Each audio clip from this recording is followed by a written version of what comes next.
దేవుడిచ్చిన అవకాశాన్ని దేన్ని గూడా వదిలిపెట్టకూడదు. ఈ సమయము, ఈ దినము, ఈ సమయము ఆయనిచ్చిన సమయము. ఎందుకంటే అనారోగ్యత ఉన్నా, ఆరోగ్యమున్నా, ఎట్లా ఉన్నా సరే మనం కొన్నిసార్లు పనికి వెళ్ళక తప్పదు. పని చేయక తప్పదు.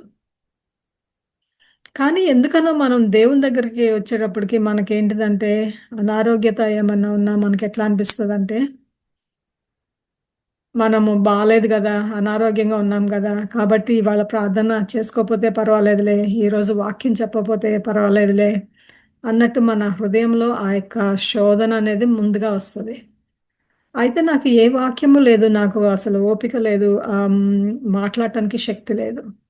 కానీ నేను దేవునికి ఒకటి చెప్పాను. నేను మొన్న ఈ 3 రోజులు ఉపవాసంలో ఉన్నప్పుడు నేను యాక్చువల్‌గా రెండో రోజు ఇంటర్నేషనల్ టీమ్ వచ్చింది. వాళ్ళందరికీ ట్రైనింగ్ ఇవ్వాలి. ట్రైనింగ్ ఇవ్వాలంటే నేను అనుకున్నాను 1 ½ అవర్ మాట్లాడాలి. నా భయమేంటిదంటే నీళ్లు తాగకుండా మాట్లాడితే అంటే అంతసేపు మాట్లాడటం కష్టం.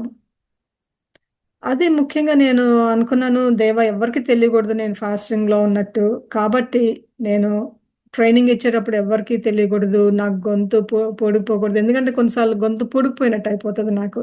నీళ్లు తాగపోతే.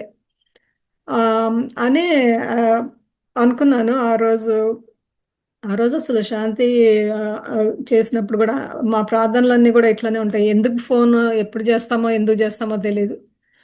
దేవుడు ప్రేరేపించినప్పుడు అసలు సడెన్‌గా చేయమని జెప్తారు. చేస్తాను. చేసి మాట్లాడను గూడా మాట్లాడము కొన్నిసార్లు. నేనంటా ప్రార్థన జేసుకుందామా అంటా. లేకుంటే కొన్నిసార్లు మాట్లాడుతూ ఉంటాను. దేవుడు ప్రార్థన చేయమంటున్నాడు, మాట్లాడొద్దంటున్నారు. అంటే ఇట్లా నడుస్తా ఉంటది మాకు. అది ఏంటో అర్థం గాదు. మరి పనిమాల ఒక టైం అనుకుని చేసేదంటూ ఏముండదు. మరి దేవుడిని ప్రేరేపించటము, ఆయన మాట్లాడటం నేనెప్పుడు చేసినా తను బాగా ఏడ్చేది. నేను చేసేటప్పుడు నాకు అర్థమయ్యేది కాదు. ఎందుకంటే నేను ఎక్కువ భాషల్లో మాట్లాడి, ఎక్కువ దానిని మళ్ళీ నేను దాని అర్థము గూడా చెప్పేదాన్ని. నాకు తెలియకుండానే చాలా మాట్లాడేదాన్ని. కొన్నిసార్లు ప్రార్థనంత అయిన తర్వాత ఏమైందో గూడా నాకు తెలీదు కొన్ని పరిస్థితుల్లో. అయితే తనెప్పుడు ఏడుస్తా ఉంటే నాకు అర్థమయ్యేది కాదు. కానీ తను చెప్పేదనమాట. "నేను దీని గురించే ప్రార్థన చేస్తున్నాను. దేవుడు నీ ద్వారా నాకు బయలుపరిచాడు" అని చెప్పి. కానీ అది దేవుని యొక్క కార్యము అంటే అద్భుతమైన కార్యం. అందుకే నేననుకున్నాను ఆ రోజు ఎవ్వరికీ తెలియకూడదు. మీరే శక్తి ఇవ్వాలి. మీరు ఉపవాసం ఉండమన్నారు. మీరిచ్చిన శక్తితో ఉంటున్నాను. కానీ వేరే వాళ్ళకి తెలియాల్సిన అవసరం లేదు నా యొక్క ఉపవాసాల గురించి. అందుకే మీరు నాకు నా నోట్లో మాట పెట్టండి. నేను అందరు గంటన్నర మాట్లాడే శక్తిని అనుగ్రహించండి. ఆ గొంతు పూడుకుపోకుండా, దాహం వేయకుండా. ఎందుకంటే దాని తర్వాత మళ్ళీ ఆ దినమంతా ఉంది. మళ్ళీ నెక్స్ట్ డే గూడా ఉంది. ఎందుకంటే అది సెకండ్ డే ఆఫ్టర్‌నూన్ మాత్రమే. కానీ దేవుడు అద్భుత రీతిగా ఆయన నాకు శక్తి అనుగ్రహించారు. మరి ట్రైనింగ్ అంతా మంచిగా అయింది. అన్నీ మంచిగా అయినాయి. కాపోతే నా అనారోగ్యతకి కారణం ఏంటిదంటే, ఇక్కడ చాలా టెంపరేచర్స్ ఎక్కువయ్యి, హ్యూమిడిటీ ఎక్కువైపోయింది. నాకు సాధారణంగా హ్యూమిడిటీ ఎయిర్‌లో ఎక్కువున్నప్పుడు ఏమవుతదంటే, నాకు ఊపిరి సరిగ్గా ఆడదు. పఫర్ తీసుకోవాల్సొస్తది. సో, దానివల్ల నేను అనుకున్నా, ఎట్లానో ఏమో నేను ఒకటే అనుకున్నా, దేవా మీ ఇష్టం నాకు తెలీదు. మీరెట్లా నన్నుంచుతారో తెలీదు. నేనైతే బ్రేక్ జేయను. ఆహ్, హ్మ్. మీరు నన్ను ఎట్లా కాపాడుకుంటారో, ఎట్లా రక్షించుకుంటారో, ఎట్లా శక్తిస్తారో నాకైతే తెలీదు. నాకు మాట్లాడే ఓపిక లేదు. నాకు ఏం చేసే ఓపిక లేదు. మీ ఇష్టం దేవా అనుకుని ఆయన మీద భారమేశాను. మరి దేవుని కృప వల్ల మరి ఈ 3 రోజులు పూర్తి చేయడానికి ఆయన కృప అనుగ్రహించారు. అందుకే అనుకుంటా ఇవాళ సాయంత్రం నేను ఇచ్చినప్పుడు కూడా నేననుకున్నాను. మరి అంత బాగుండినప్పుడు గంటన్నర నేను దేవుడిని అడిగాను గదా! నాకు శక్తి ఇవ్వండి. నాకు మాట్లాడే శక్తి ఇవ్వండి అని అడిగాను. మరి నిన్నంతా కూడా నేను అంత బాగుండకపోయినా పనిచేసే శక్తి ఇవ్వండి అని అడిగాను. మరి ఈ దినము అసలు లేవలేకపోయినా అట్లాగే లేసి పని చేసి ఈరోజు కూడా మరి ఆయన ఇచ్చిన శక్తితో పనిచేశాను. నేను అనుకున్నా ఇన్ని పనులు చేసిన తర్వాత ఎందుకు దేవుని దగ్గరకొచ్చేటప్పటికి, ఆయన వాక్యం చెప్పాలనుకునేటప్పటికి ఎందుకు ఇట్లా చేయటము? చెప్పినంత వరకే చెప్తాను. దేవుడు ఎంత మాట్లాడితే అందుకే నేను ఇక్కడ కూర్చున్నప్పుడు కూడా నాకు వాక్యము ఏమీ లేదు. ఆహ్, నేననుకున్నాను. కానీ నాకు ఆదికాండంలో చెప్పాలని అనిపిచ్చింది. ఆహ్, సరే మదనయ్యకి అందుకే అది చదవమని చెప్పాను. అయితే నేను ఇక్కడ కూర్చొని ఆరాధన జరుగుతా ఉంది. ఆరాధన జరుగుతుంటే దేవుడు నిజంగానే ఈ దేశాల గురించి ఎట్లా ప్రారంభించానో దాని గురించి చెప్పమని ఇప్పుడొచ్చింది నాకది. నేననుకున్నదొకటి. అంటే నేను ఆరో అధ్యాయము మనము నోవా గురించి మాట్లాడుకుందాం అనుకున్నాను. అయితే దేవుడు నాకు నిజంగా మళ్ళీ వెనక్కి వెళ్ళి అసలు నేను ఎందుకు నిన్ను ఏర్పరచుకున్నాను? అది అందరికీ చెప్పు. ఏంటి నా ఉద్దేశము నీ పక్షంలో? అది ఒకసారి నువ్వు జ్ఞాపకం చేసుకొని అందరికీ ఒకసారి గుర్తు చెయ్యి అని ఆయన చెప్తుంటే ఆహ్, అందుకే ఆయన గూడా అంటున్నారు, "నువ్వు ప్రేయర్ పార్ట్నర్స్‌ని చేసావు గదా! అదొకసారి వెనక్కి తిరిగి వెళ్లి చూడు" అని వచ్చింది. అంటే ఇప్పుడు వాక్యాలవన్నీ చూసే సమయం లేదు కానీ అక్కడికి వెళ్ళి ఆయన చెప్పమంటున్నారు. నాకు చాలా గుర్తు. ఆహ్, ఎందుకంటే జనవరి 2020లో ఇది జరిగింది. అప్పుడు దేవుడు ప్రేరేపించి దేశాల గురించి ప్రార్థన చేయమని చెప్తే నాకు దాని అర్థం తెలీదు. దేశాల గురించి ప్రార్థన చేయటం అంటే ఏమని ప్రార్థన చేస్తామో నాకైతే అర్థం కాలేదు. కానీ దేశాల గురించి చేయమంటున్నారు. అంతేకాదు ప్రేయర్ పార్ట్నర్స్‌ని ఏర్పాటు చేసుకోమని చెప్పారు. ఎప్పుడు ఇది జనవరి 2020 సంగతి నేను మాట్లాడుతున్నాను. అయితే సరే దేవా! మరి ఎందుకు ఇట్లా బాగా ప్రేరేపణ బాగా చేయమని చెప్తే, నాకంత మనుషులు అంతగా తెలిసిన వాళ్ళు గూడా లేరు. కానీ దేవుడైతే నాతో పాటు ఇంకొక 12 మందిని అనుగ్రహించారు నాకు దేవుడు నిజంగా. ఆ 12 మందితో మేమనుకున్నాము అది 25 తారీఖు మొదటిగా ఏర్పాటు చేసుకుని ఫస్ట్ ప్రేయర్ పార్ట్నర్స్ గ్రూప్ చేసి మీటింగ్ స్టార్ట్ చేసింది ఆ దినము. అయితే ప్రార్థన గురించి ప్రేయర్ పార్ట్నర్స్‌గా ఎట్లా ఉండాలి అన్నది గూడా ఆయనే బోధించారు నాకు అంతకుముందు. ఆహ్, అది చాలా ఆశ్చర్యకరమైనదేంటిదంటే ఎజెకియేలు గ్రంథము 22 అధ్యాయము 30 వచనం ఎవరన్నా చదవండమ్మా?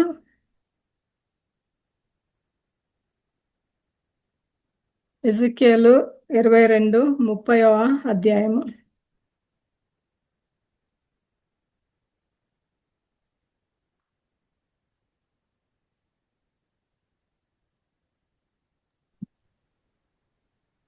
నేను దేశమును పాడు చేయకుండానట్లు ప్రాకారమును దిట్టపరచుటకును బద్దలైన సందులలో నిలుచుటకును తగిన వాడెవడని నేను ఎంత విచారించినను ఒకడైనను కనబడలేదు. ఇంకా అయితే చదవాలా? దేవుడు నాకు ఈ వాక్యం అనుగ్రహించారు. అంటే ఆయన ప్రార్థన చేసే వాళ్ళ గురించి వెతుకుతున్నారంట. లోకాన నాశనం కాకుండా ఉండటానికి ప్రార్థన చేసేవాళ్ళు ఆయనకి కావాలి. ఆయన వెతుకుతున్నారు. కానీ ఎవరు దొరకలేదంట. కానీ దాని తర్వాత నాకు చాలా గుర్తు. ఇది ఇది నా ప్రేయర్ పార్ట్నర్స్ గురించి 2020లో ఈ వాక్యం అయితే చెప్పారు గానీ, దాని సంపూర్ణమైన అర్థము తర్వాత కొన్ని సంవత్సరాల తర్వాత నేను యాక్చువల్‌గా బైబిల్ చదువుకుంటూ నాకిష్టమైనవి ఎప్పుడు రాసుకుంటా ఉండేదాన్ని. అయితే ఈ వాక్యం దగ్గరకొచ్చేటప్పటికి నేను బాగా ఏడ్చాను ఆ రోజు. అయితే ఆ రోజు నేను ఆయనకి వాగ్దానం గూడా ఇచ్చాను. దేవా నేనుంటాను. నేను I'm going to stand before you in that gap. నాకు తెలుగులో చెప్పడం రాదు గానీ, నేను ఆయనకి వాగ్దానం చేసిందేంటంటే, I'm going to stand before you in the gap. ఈ యొక్క భూమి కొరకు, ఈ యొక్క మనుషుల కొరకు. ఆ రోజు నేను తీసుకున్న వాగ్దానము నా గుండెలైతే పిండేసినట్టు అయిపోయింది. ఎందుకంటే నాకెట్లా అనిపించిందంటే, ఆయన వెతికారు. కానీ ఎవరు లేరు. అంటే ఇంత పెద్ద ప్రపంచంలో ఆ టైంలో ఎవ్వరు లేరు. ఇప్పుడు నోవా టైంలో కూడా చూస్తే అదే అనిపించింది. అంత, అంత ప్రపంచం మొత్తంలో భూమి మీద అంతా గూడా ఎవ్వరు లేరు. నోవా ఒక్కడే నీతిమంతుడుగా ఉన్నాడంట. నీతిమంతుడుగా ఉన్నంటే మనం అనుకోవచ్చు పాపం లేనివాడని. పాపం లేనివాడని కాదు దేవుని ఉద్దేశము. మనందరికీ తెలుసు. మనం ఆయన చేసిన పాపం కూడా మనకి కొద్దిగా ముందు అధ్యాయాలకు వెళ్తే మనకి 9వ అధ్యాయంలో మనకి హ్మ్, తెలుస్తది. అంటే ఆయన మనం పాపం చేయట్లేదు, అసలు పాపం చేయనట్టు అనేం కాదు. కానీ ఆయన దృష్టిలో నీతిమంతులు ఎవరంటే ఆయనకి లోబడి ఉండేవాళ్ళు. ఆయన స్వరము ఆయనకి కావాల్సింది అదొక్కటే ఒబీడియన్స్ అనేది. ఆయనతో నడవటము, ఆయనకి ఒబీడియంట్‌గా ఉండటం అన్నది. కాబట్టి అది ఎందుకో ఆ వాక్యము పూర్తిగా నా యొక్క హృదయంలో నాటుకొని నేను ఈ రోజుకి గూడా ఇన్ని సంవత్సరాల నుంచి గూడా ప్రార్థన చేసుకునే లేవగానే కళ్ళెత్తగా నేను అదొక్కటైతే అనుకుంటాను నేను. ఏంటిదంటే హీల్ దిస్ ల్యాండ్. ఒకటి హీల్ దిస్ ల్యాండ్ అని ప్రార్థన చేస్తాను. నేనేమంటా అంటే దేవా నేను నీ సన్నిధికొస్తున్నాను. నీ సన్నిధికి ఎట్లా వస్తున్నా అంటే సంపూర్ణంగా సమర్పించుకొని నీ సన్నిధికొస్తున్నాను. నాలో ఉన్నదంతా ఎంప్టీ చేసుకుని అంటే నాలో ఏదున్నా సరే అదంతా మొత్తం ఎంప్టీ చేసుకుని ఎంప్టీ హ్యాండెడ్‌గా నీ సన్నిధికొస్తున్నాను దేవా! అని ఆ యొక్క థ్రోన్ రూమ్‌లో ఆ యొక్క దేవుని దగ్గరికి నేను ప్రతి దినము గూడా వెళ్ళి నేను చెప్తా, నేను ఇక్కడ నీ ముందు నాయనా I'm standing in front of you in the gap. నేనక్కడ నుంచుని అండ్ ఐ ప్లీడ్ హిమ్. రోజు నేను ఆయన బతిమలాడేది ఏంటిదంటే, ఈ నేల మీద ఆయన కృప అంటే ఆ యొక్క హీలింగ్ ఆఫ్ ద ల్యాండ్ అని ప్రార్థన చేస్తాను నేను. స్వస్థత. ఈ యొక్క నేల యొక్క స్వస్థత గురించి ప్రార్థన చేస్తాను. రెండోది నేను ఇంకోటేం ప్రార్థన చేస్తానంటే, మనుషుల యొక్క క్షమాపణ గురించి. మనుషుల యొక్క పాపకరమైన మనుషులు మనమందరము పాపులము. ఆ యొక్క క్షమాపణ గురించి రెండోది ప్రార్థన చేస్తాను. మూడోది నేను అడిగేది ఏంటిదంటే, అధికారులకు దేవుని యందు భయభక్తులు కలిగేటట్టు చేయమని చెప్పి. అధికారంలోకి ఎప్పుడైతే ఆ యొక్క భయభక్తులు కలిగి ఉంటారో ఎందుకంటే ఒకటుంటది వాక్యంలో fear of the lord is the beginning of wisdom, knowledge and understanding అని. ఆ యొక్క దేవుని భయభక్తుల గురించి మాట్లాడుతున్నాను. అధికారంలో ఉన్న వాళ్ళకి ఆ యొక్క భయభక్తులు ఇవ్వండి దేవా అని ప్రార్థిస్తాను. నాలుగో విషయం నేను ప్రతిరోజు ప్రార్థించేది ఏంటిదంటే, ఆ యొక్క అధికారులకి ఆ యొక్క నీతిమంతులుగాను, దేవుని యొక్క జ్ఞానం కలిగి ఉండటము. ఎందుకంటే వాళ్ళెప్పుడైతే ఆ యొక్క అలా ఉండగలుగుతారో అప్పుడు ప్రజలు మంచిగా ఉంటారంట. ఆహ్, హ్మ్.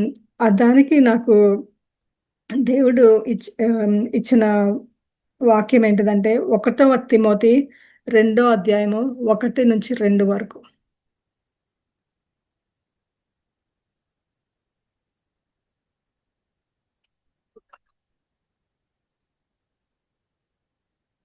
ఎవరైనా చదవండమ్మా. 1 తిమోతి రెండో అధ్యాయము 1, 2 వచనాలు.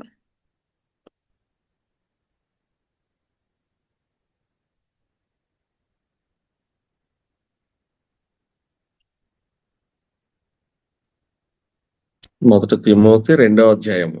1, 2 వచనాలు. మనము సంపూర్ణ భక్తియు మాన్యతయు కలిగి నెమ్మదిగాను సుఖముగాను బ్రతుకు నిమిత్తము అన్నిటికంటే ముఖ్యముగా మనుషులందరి కొరకును రాజుల కొరకును అధికారులందరి కొరకును విజ్ఞాపనలను ప్రార్థనలను యాచనలను కృతజ్ఞతాస్తుతులను చేయవలెనని హెచ్చరించుచున్నాను. అది ఆ యొక్క వాక్యానుసారంగా దేవుడు ఆ యొక్క వాక్యము నాకు 2020లో ఇచ్చిన వాక్యం గురించి నేను మీకు ఈరోజు షేర్ చేస్తున్నాను. మొదటిగా నేను ఇందాక చదివిన ఎజెకియల్ 22:30 అయితే ఇప్పుడు మొదటి తిమోతి గురించి ఎందుకంటే అధికారుల కోసము మనం ప్రార్థన చేయటం ఎంతో ముఖ్యం. ఎందుకంటే మనం ప్రజలు హోలీనెస్‌గా ఉండాలంటే మనం అధికారుల కోసము, ఇతరుల కోసము ప్రార్థన చేయటము ఎంతో ముఖ్యము. అంతేగాకుండా మనము మన దేశాల యొక్క శాంతి గురించి ప్రార్థన చేయాలి. Peace and prosperity. అది దానికి దేవుడు నాకు అనుగ్రహించిన వాక్యం అప్పుడు ఆయన చెప్పింది ఏంటిదంటే నాకు జెర్మయా 29:7.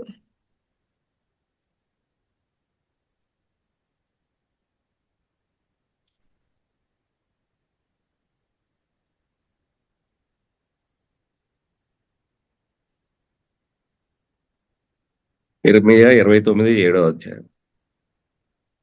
నేను మిమ్మును చెరగొనిపోయిన పట్టణము యొక్క క్షేమము కోరి దాని కొరకు యెహోవాను ప్రార్థన చేయుడి. దాని క్షేమము మీ క్షేమమునకు కారణమగును. దేశం యొక్క క్షేమము అదే ప్రజల యొక్క క్షేమం అవుతుంది. అందుకే మనము మన దేశాల కోసం ప్రార్థన చేయాలి. మనం అనుకుంటాము నిజంగా ఇవన్నీ నాకు దేవుడు చెప్పకపోతే నాకు తెలిసేది కాదు. నిజం అనుకున్నాను, ప్రార్థన అంటే ఎట్లా చేయాలి దేవా, నేను దేశాల గురించి అంటే ఎట్లా చేయాలి దేవా, నాకు అసలు ఒక ఐడియా కూడా లేకపోతే ఆయన నాకు ఈ వాక్యాలు చూపించి ఆయన దీని ప్రకారము నా వాక్యం ప్రకారం చేయండి మీరు. నేను వాక్యంకి భిన్నంగా నేనేం చేయమనట్లేదు మిమ్మల్ని. ఈ వాక్యానుసారంగా మీరు చేయండి అంటే నేను మొదటిగా ప్రేయర్ పార్ట్నర్స్కి జనవరి 25, 2020లో షేర్ చేసిన వాక్యం ఇది. ఆయన ఈరోజు మీ అందరికీ చెప్పమని చెప్తున్నారు. ఎందుకంటే దేశం ఎలాంటి పరిస్థితిలో ఉందో మనకు తెలుసు కదా. అంతేకాదు ఇవన్నీ కాకుండా ఇంకొక పాయింట్ ఆ రోజు నేను దేవుడు నాకు పలికింది చెప్తాను. అదేంటిదంటే పర్సిక్యూషన్ గురించి. అది మత్తయి సువార్త 5:44 అదొకరు చదవండి. ఇంకొకటేమో రోమేల్కి రాసిన పత్రిక 12:4. ఈ రెండో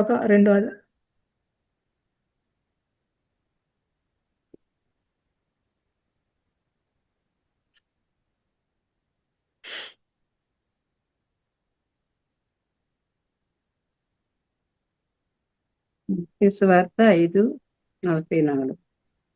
నేను మీతో చెప్పినదేమనగా, మీరు పరలోకమందున్న మీ తండ్రికి కుమారుల ఉండునట్లు మీ శత్రువులను ప్రేమించుడి, మీరు మిమ్మును హింసించు వారి కొరకు ప్రార్థన చేయుడి. మనము ఎవరి కోసం ప్రార్థించాలి? మన చుట్టాల కోసము, మన పిల్లల కోసము, మన కుటుంబం కోసము, ఇవన్నీ మనం చేసేయే. కానీ మన ప్రార్థన ఇంకొద్దిగా ముందుకు వెళ్ళి ఆయన దేనికోసం ప్రార్థన చేయమన్నారంటే దేశంలో వాళ్ళు ఎలాంటి మనుషుల కోసం ప్రార్థన చేయాలంటే ఇట్లా మనల్ని ఎవరైతే బాధ పెడుతున్నారో, మనల్ని ఎవరినైతే కష్టపెడుతున్నారో. అందుకే నేను చాలాసార్లు మనం వాక్యం చెప్పేటప్పుడు కూడా అంటా కదా, మనల్ని తక్కువ చేసేవాళ్ళు, మనల్ని ఎగతాళి చేసేవాళ్ళు, వాళ్ళ గురించి ప్రార్థన చేయాలి ఎక్కువగా మనము. అది దేవుడు బయలుపరిచింది. ఇంకొకటి రోమేలుకు రాసిన పత్రిక 12:4. రోమీయులు 12:4 ఒక్క శరీరంలో మనకు అనేక అవయవములు ఉండినను ఈ అవయములన్నిటికీ ఒక్కటే పని ఎలాగూ ఉండదో అలాగే అనేకులమైన మనము క్రీస్తులో ఒక్క శరీరముగా ఉండి ఒకరికొకరము ప్రత్యేకముగా అవయవములై ఉన్నాము. కాబట్టి మనం అందరము కలిసికట్టుగా ఒకరికొకళ్ళని ప్రార్థించుకోవటం అనేది చాలా చాలా ముఖ్యం. అందుకే పార్ట్నర్స్ అనేది విషయం అంతే. మన ప్రార్థనలు మనం చేసుకుంటాము, కానీ ప్రార్థనలో ఏకీభవించి ప్రార్థించినప్పుడు దానిలో శక్తి వేరుగా ఉంటుంది, దానిలో పవర్ వేరుగా ఉంటుంది. ఎందుకంటే నాకు తెలుసు, నేను మదనయ్య ప్రేయర్ వీక్లీ చేసుకునే వాళ్ళము. నీరజోదనమ్మ, మా వదినమ్మ, మేము వీక్లీ చేసుకునే వాళ్ళము. శాంతిత అంటే వీక్లీ అన్నట్టు ఏమి ఉండదు, కానీ దేవుడు ప్రేరేపించినప్పుడు మాత్రమే మేము చేసుకుంటాము. ఒక టైం అంటూ ఏం పెట్టుకోం. కానీ నాకు గబుక్కుని చెయ్యి అనే ప్రేరేపణ వచ్చినప్పుడు గబుక్కుని చేసి వెంటనే మోకాళ్ళ మీద వెళ్ళి ప్రార్థన చేసుకునేవాళ్ళం. సో కాబట్టి నేను ఫస్ట్ అదే రోజు మేము వాగ్దానం తీసుకున్నది ఏంటిదంటే, ప్రతిరోజు ఒక్కొక్క దేశం కోసము ప్రార్థన చేయాలని మేము. ఎందుకంటే మాకు మొదలు పెట్టినప్పుడు అంతమంది లేరు, 12 మంది మాత్రమే, ప్లస్ నేను, మొత్తం కలిపి 13 మంది మాత్రమే ఉన్నాము. అయితే అయినా సరే మేము వదలకుండా మేము 25th మొదలు పెడితే అందరికి ఆల్ఫబెటికల్ ఆర్డర్లో అన్ని కంట్రీస్ నేమ్స్ ఇచ్చి డేట్స్ వేసి ఏ రోజు దేనికోసం చేయాలని చెప్తే మేము ఫిబ్రవరి 2021 వచ్చేటప్పటికి యాక్చువల్గా మేము 2 times కవర్ చేసాం అన్ని కంట్రీస్ కూడా. దేవుని కృప, అది ఆయనకే మహిమ. దాని తర్వాత కూడా మీకు గుర్తుందో లేదో, దాని తర్వాత దేవుడు మళ్ళీ ప్రేరేపించి 200 days ఫాస్టింగ్ ఉండి దేశాల కోసం రోజుకి ఒక దినము అని పెట్టుకుని ఫాస్టింగ్ నేను మొదటిసారిగా అప్పుడు చేశాను. అంటే అందరితో ప్రేయర్ పార్ట్నర్స్తో కాదు, ప్రేయర్ పార్ట్నర్స్తో మేము మామూలుగా ప్రేయర్ చేసాం. 2 times 2 rounds చేసాము. దాని తర్వాత దాని తర్వాత దేవుడు మా కృప బట్టి మరి 97 ప్రేయర్ పార్ట్నర్స్ అయ్యారు. అప్పటికి అందరికి రెండు రెండు కంట్రీస్ ఇచ్చి ఇంకా వాళ్ళకి అన్నమాట ప్రతి దినము మీరు మీ దేశానికి ప్రార్థన చేయండి అని చెప్పి వాళ్ళకి ఇప్పుడు 97 పీపుల్ ప్రేయర్ పార్ట్నర్స్కి ఇవ్వటం జరిగింది. మీలో చాలా మంది ప్రేయర్ పార్ట్నర్స్ ఉన్నారు. అయితే ఈ ప్రేయర్స్ చేసేటప్పుడు ఎందుకో అర్థం కాలేదు, కానీ దాని తర్వాత అర్థమైంది. మనందరికీ గుర్తుంది కదా, దేవుడు ఎందుకు దేశాల కోసం ఎంతగా ప్రార్థన చేపిస్తున్నారని అనుకున్నాం కదా. మార్చిలో ఏమైందండి? అదే సంవత్సరం మార్చిలో ఏమైంది? మేము జనవరిలో మొదలుపెట్టాం దేవుడు ప్రార్థన చేయమని చెప్పి. మనకి కోవిడ్ వచ్చింది ఆ సంవత్సరమే. షట్ డౌన్ అయింది ఆ సంవత్సరమే. ప్రతి ఒక్కటి అంటే దేశం అంతా అల్లకల్లోలం అయింది కూడా ఆ సంవత్సరమే కదా. అంటే దేవుడు రానున్న అది సమస్య ఏంటో చెప్పలేదు, దేశాల గురించి భూమి యొక్క హీలింగ్ గురించి మాట్లాడారు ఆయన. భూమి యొక్క స్వస్థత గురించి ప్రార్థన చేయమని చెప్పారు. మనల్ని కష్టపెట్టేవాళ్ళు అంటే అధికారులు, ఎందుకంటే అధికారులు తీసుకునే డెసిషన్స్ వల్ల మన జీవితాలు ఎంతగానో ఆధారపడి ఉంటాయి. అది మనకు తెలుసు, మన అనుభవంలో మనకి అనేక సార్లు అనుభవించాము. అయితే మొదటిసారి మేము ఏదో మాటల్లో ఒక ఆమెకి ఇట్లా చెప్తుంటే కంట్రీస్ కోసము ప్రేయర్ చేస్తున్నామని ఏదో ఎందుకు వచ్చిందో టాపిక్ కూడా తెలియదు చెప్తే ఆమె ఒక ఎగతాళిగా అంది, ఓ మీరు యుఎస్ కోసం ప్రార్థన చేస్తున్నారా అంటే ఆ రోజు అప్పుడు డెత్ రేట్ అక్కడ చాలా ఎక్కువ ఉండే. అంటే ఆమె ఉద్దేశం ఏంటిదంటే మీరు ప్రార్థన చేస్తుంటే అక్కడ ఎందుకు అన్ని మరణాలు అంత గందరగోళము ఎందుకు అవుతుంది అన్నట్టు ఒక విధంగా ఎగతాళి చేసింది. కానీ నాకు నిజమే, నా- అంటే ప్రార్థన దేవుడు చేయమన్నారు కాబట్టి చేశాను.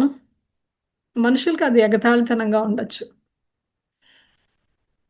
నేను శాంతి ఇందాక అన్నట్టు నిజంగానే మోకాళ్ళ మీద ఉండటము అంటే నేను మెల్లమెల్లగానే ప్రాక్టీస్ చేశాను. ఒకేసారి ఏం కాదు, నేను ఫస్ట్ కొద్దిగా పావు గంట ఉంటానే నొప్పి వచ్చేది, మళ్ళీ మెల్లగా అరగంట గంట అట్లా అలా అలా అండి. నా గోల్ ఏంటంటే 7 అవర్స్, ఇంకా 7 అవర్స్ కంటిన్యూస్గా ఇంకా అవ్వలేదు. 6 అవర్స్ వరకు వచ్చాను, కానీ నా కోరిక అయితే మాత్రం 7 అవర్స్ కంటిన్యూస్గా ఉండాలని. కొన్నిసార్లు వీకెండ్స్లో ట్రై చేస్తూ ఉంటాను, కానీ మధ్యలో బ్రేక్ తీసుకుని అటు ఇటు నడుస్తూ ఉంటాను. ఎందుకంటే కాళ్ళు తిమ్మిర్లు పట్టడమో లేకుంటే ఇట్లా కొంకర్లు పోవటమో అవుతుంది. కానీ దేవునికి అడుగుతున్నాను నేను, నాకు 7 అవర్స్ మోకాల మీద ఉండే శక్తి నాకు అనుగ్రహించమని. But I know he is going to give it to me. ఆయన తప్పగా నా ప్రార్థన ఆలకించి ఆయన ఇస్తారని నాకైతే నమ్మకం ఉంది. కానీ నేను చెప్పేది ఎందుకు ఇవన్నీ దేవుడు మరి ఎందుకు చెప్పమంటున్నారు తెలియదు, కానీ ఆ యొక్క భారము ప్రతి ఒక్కళ్ళలో ఉండాలి. దేశం కోసము, ప్రజల కోసము, అధికారుల కోసము, మనల్ని కించపరిచే వాళ్ళ కోసం, మళ్ళీ లోకంలో ఎంతో పర్సిక్యూషన్ ఉంది. పర్సిక్యూషన్ ఉంది. వాళ్ళందరూ చేసి వాళ్ళ కోసం నేను అనేది. మనకి చాలా తేలిక ఏంటిదంటే మనం విక్టిమ్స్ కదా, మనము కదా బాధపడేది అని మన గురించి మాట్లాడుకుంటాము. మనల్ని ఎవరు కష్టపెట్టారో కష్టపడుతున్న వాళ్ళ గురించి ప్రార్థిస్తాం. కానీ నేను ఒకటి చెప్తున్నాను, ఎవరైతే కష్టపెడుతున్నారో వాళ్ళ గురించి ప్రార్థన చేయండి.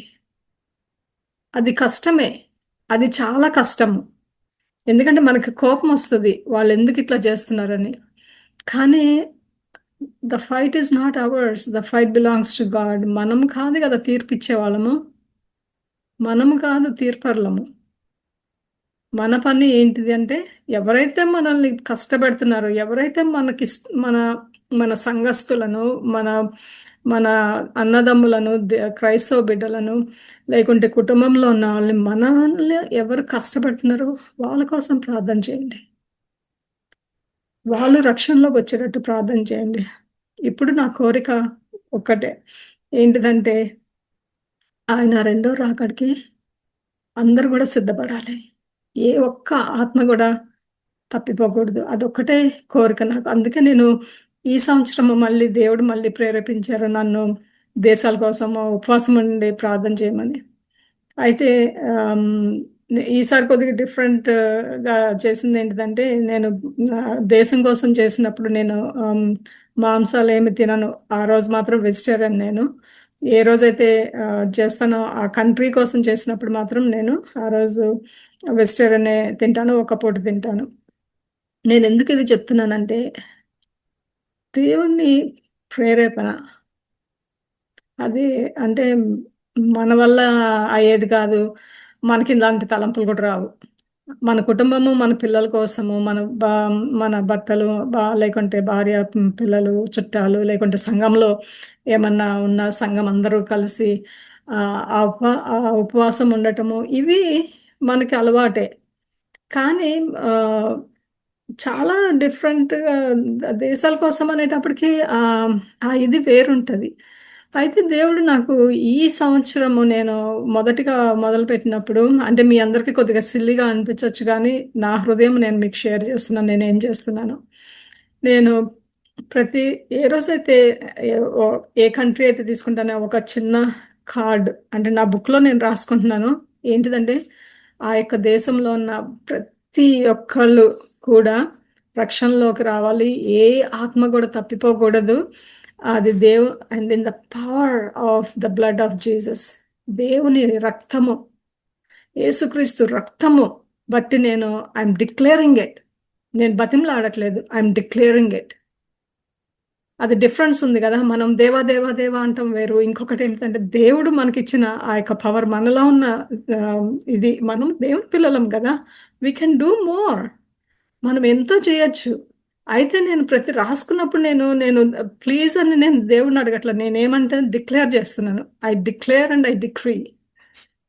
యేసయ్య రక్తం ద్వారా, ఆయన పవిత్రమైన రక్తం ద్వారా అక్కడ రక్షణ దొరకాలి, ఏ ఒక్క ఆత్మ కూడా పోకూడదని ఒక్కొక్క దేశం గురించి రాసుకుంటున్నాను, ఆయన వేడుకుంటున్నాను.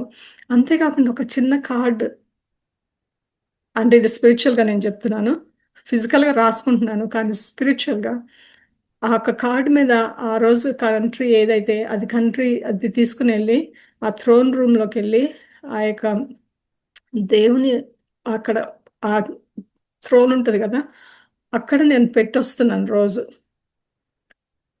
అయితే పెట్టొచ్చినప్పుడు నేను కొన్ని రోజులైన తర్వాత నాకు ఎందుకో అనిపించింది అది కొద్ది దూరంగా ఉందేమో, ఆ దేవుడు నా కార్డ్స్ చూస్తున్నారో లేదో. ఆమ్, నేనైతే ప్రతిదినము వెళ్ళి ఒక్కొక్క కార్డు పెడుతున్నాను, దాని మీద ఒకటి అన్ని పైలప్ చేస్తున్నాను. దేవుడు మరి ఆ కార్డ్స్ మరి ఆయన చేరిట్లో ఉంటే ఇక్కడ పెడుతున్నాను, ఆయన చూస్తున్నారో లేదో అని నాకు డౌట్.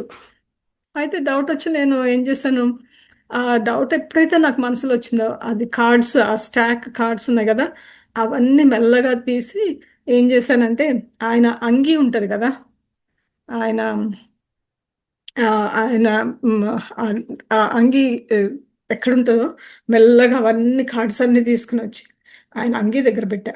ఎందుకంటే నేను అనుకుంటాను ఆయన అంగీ తగిలిన ఆ యొక్క ఆ యొక్క పవర్ వల్ల ఈ లోకంలో ఆ యొక్క సాల్వేషన్ వస్తుంది మనుషులకి. ఆయన చూడక్కర్లేదు, కానీ ఆయన అంగి నా కార్డ్స్ తాకితే చాలు అని ఆ యొక్క భారంతో అక్కడ పెట్టడం మొదలుపెట్టాను ఈ మధ్య. ఎందుకంటే మరి 12 సంవత్సరాలు రక్త మ్, బాధతో బాధపడిన ఆమె ఆయన అంగీనే కదా పట్టుకున్నది. ఎవరికి చెప్పుకోలేదు, ఆయన దగ్గరికి వెళ్ళి స్వస్థపరచమని అడగలేదు, ఏం అడగల. ఆమె విశ్వాసంతో ఏం చేసింది, జస్ట్ వెళ్ళి అంగి పట్టుకుంటేనే ఆమె 12 సంవత్సరాలు ఎంతో మంది దగ్గరికి వెళ్ళిన తగ్గనిది ఆమెకి ఆ క్షణంలోనే ఆమెకి స్వస్థత దొరికింది కదా. అందుకే నా కోరిక ఏంటిదంటే అదే విశ్వాసంతో నేను కూడా ప్రతిదినము ఆయన అంగీ దగ్గర పెట్టి వస్తున్నాను ప్రతిదినము. ఇప్పటికి 75 కంట్రీస్ అయినాయి. ఇప్పటికి ఇంకా ఉన్నాయిలేండి చాలా, ఎందుకంటే మొత్తం 117 ఉన్న 197 కంట్రీస్ ఉన్నాయి కదా. కానీ నేను ఇవన్నీ ఎందుకు చెప్తున్నానంటే అంత భారము, అంత ఆరాటము దేశము పట్ల, లోకంలో అంటే లోకంలో మనుషుల యొక్క క్షమాపణను బట్టి, ఆ యొక్క స్వస్థతను బట్టి, ఆ యొక్క రక్షణలోకి రావాలి. ఏసే వచ్చే టైంకి ఎంత మంది రక్షణలోకి వస్తే అంత ఇది. కేవలం అదొక్కటే నా కోరిక, నా ఒక ఆశ కూడా అదొక్కటే. దేవుడు మరి ఈ యొక్క సమయము మరి ఎందుకు ఇచ్చారో, మరి ఈ యొక్క దేశాల గురించి చెప్పమని ఎందుకు ప్రేరేపించారో నాకైతే తెలియదు. కానీ మరి మీ మీ అందరితో ఆయనకి పంచుకోవాలని ఉందేమో దేవునికి. మరి ఈ యొక్క ఆ, ఈ యొక్క వాక్యం ద్వారా మీ హృదయాలను ఏది తాకితే అది మీరు తీసుకుని మీరు కూడా దేశాల కోసం ప్రార్థన చేయండి. మనుషుల యొక్క ఆత్మల కోసం ప్రార్థన చేయండి. తప్పిపోయిన వారి గురించి ప్రార్థన చేయండి. ఎంతోమంది నలిగిపోతున్నారు, వాళ్ళందరి కోసం ప్రార్థన చేయండి. ఎంతోమంది పాపములో అంటే మనుషుల్ని అణిచివేస్తున్నారు. అణిచివేయబడుతున్న బిడ్డల గురించి చేయటం ఒక ఎత్తు అయితే, ఎవరైతే వాళ్ళందరినీ అణిచివేస్తున్నారో వాళ్ళ గురించి ప్రార్థన చేయండి. అది నేను భారంతో నేను మాట్లాడుతున్నాను. దేవుడు మరి నా ద్వారా మాట్లాడిస్తున్నారు. మీ అందరు కూడా అది హృదయానికి తీసుకొని ఈ రోజు నుంచి కూడా మీరు ఒక తీర్మానం తీసుకొని మీరు కూడా దేశాల కోసము, ప్రజల కోసము, అందరి రక్షణ కోసము, అది ముఖ్యము. ఏది ఉన్నా లేకపోయినా మనకి ఆత్మలు కావాలి. దేవుని తెలుసుకోవాలి, యేసయ్యను తెలుసుకోవాలి. వాళ్ళు క్షమాపణ పొందుకోవాలి. మనం అనుభవిస్తున్న ఈ యొక్క మంచి జీవితం వాళ్ళు కూడా అనుభవించాలి. మనం అనుభవిస్తున్న ఈ యొక్క శాంతి, ఈ యొక్క హృదయంలో ఉన్న ఆ యొక్క నెమ్మది, లేకుంటే మనకి పరలోకంలో ఆ యొక్క హోప్, అదే హోప్ వాళ్ళకు కూడా ఉండాలి. అది లేని వాళ్ళు అనేక మంది ఉన్నారు. వాళ్ళందరి గురించి, అధికారంలో ఉన్న వాళ్ళందరి గురించి, ఈ దేశాల గురించి ఎగతాళి చేయొచ్చు. నన్ను ఎగతాళి చేశారు. That is not going to stop me. ఒకళ్ళు ఎగతాళి చేసినంత మాత్రాన నేను ఆపాను. ఏంది ఈమె ఎప్పుడు ఉపవాసాలు అంటదని అందరికీ ఒక చిన్న చూపు ఉండొచ్చు. పర్వాలేదు, ఎందుకంటే నేను మీకోసం చేయట్లేదు, ఇతరుల కోసం చేయట్లేదు. అందుకే నేను ఎప్పుడన్నా చెప్పినా కూడా ఉన్నప్పుడు కూడా చెప్పాను నేను, అదొక రీజన్. కానీ నాకేంటిదంటే ఆయన చెప్పినప్పుడు నేను ఎంత కష్టమో నష్టమో నాకు తెలుసు. I know he's going to take care of it. ఎందుకంటే నా శక్తితో నేను చేయట్లేదు కదా, మానవుల శక్తితో కాదు కదా చేసేది. ఆయన కృప ఉంటేనే ఇవి అవుతాయి, ఆయన శక్తి ఉంటేనే మనకు ఉంటుంది. ఆ యొక్క పరిశుద్ధాత్మ నడిపింపు లేదే మనము ఏమి చేయము. ఇందాక శాంతి చెప్పినట్టు చేయలేము మనము. ఎందుకంటే మనం మానవులుగా మనకి వాటర్ అనేది చాలా అవసరము, లేకుంటే తినాలన్న టెంప్టేషన్ ఉంటుంది. కాబట్టి కానీ దేవుడు మిమ్మల్ని కూడా ప్రేరేపిస్తే ఇది సమయం కాదని ఇంకా ఏదో పోస్ట్ పోన్ చేసి ఇది అయిన తర్వాత చేస్తాను, అది అయిన తర్వాత చేస్తానని పోస్ట్ పోన్ చేయకుండా దిస్ ఈజ్ ద టైం, ఇది సమయము, ఈ దినము, మనము బ్రతుకున్న దినము మనం చెయ్యాలి. నేను ఇవాళ జూమ్ మీటింగ్ క్యాన్సిల్ చేయకపోవడానికి కారణం కూడా అదే. 1.5 hour నేను ట్రైనింగ్ ఇవ్వగలిగిన దాన్ని, నాకు బ్రీదింగ్ ప్రాబ్లం 2 రోజుల నుంచి ఉన్నా సరే I wanted to do this. నాకు తెలియదు దేవుడు ఏం మాట్లాడతారో, నాకు తెలీదు. నేను నిజంగానే నోవా గురించి చెప్తారా అని అనుకున్నాను. నేను కరెక్ట్గా ఆరాధన జరిగేటప్పుడు దేవుడు నా ఫోన్ ఓపెన్ చేసి ప్రేయర్ పార్ట్నర్స్ దానిలోకి వెళ్ళి చేయమని చెప్పారు. ఎందుకంటే కానీ అప్పటికి నేను వాక్యాలు చూసుకునే టైంలోకి, అందుకే మిమ్మల్ని వాక్యాలు చదవమని చెప్పింది. But he has a purpose and hope this. ఆయన ఉద్దేశం లేకుండా ఏం లేదు. అండ్ నాకు నిజంగా నా కోరిక ఏంటిదంటే, hope God is talking to you and it is touching your heart. పరిశుద్ధాత్మ దేవుడు మాట్లాడుతున్నాడు కాబట్టి సూటిగా మాట్లాడుతున్నాడు ఆయన. అది మీరు మీ హృదయాల్లోకి తీసుకొని ప్రార్థన విధానం మార్చుకోండి. ద వే యూ ప్రే, ప్రార్థన విధానము మార్చుకొని ఆయనకి ఇష్ట ప్రకారం ప్రార్థన చేయండి. దేవుడు ఈ వాక్యాన్ని దీవించును గాక.